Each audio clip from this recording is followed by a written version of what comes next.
नमस्कार. आपण आज पानाचा कुट्टा बनवणार आहोत, म्हणजेच तांबूल.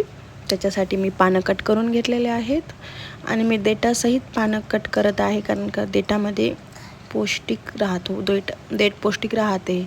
आपण ते जर कट केलं तर त्याच्यामध्ये चव पण निघून जाते.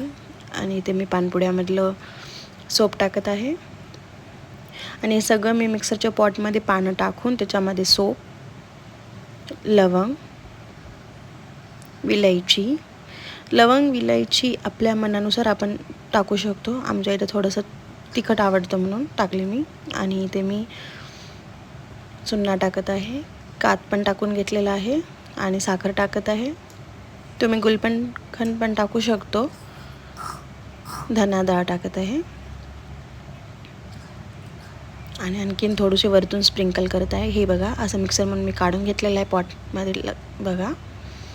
आणि हे असं काही तांबूल झालेलं आहे आपलं, एकदम सोपं आणि एकदम लवकर होणार.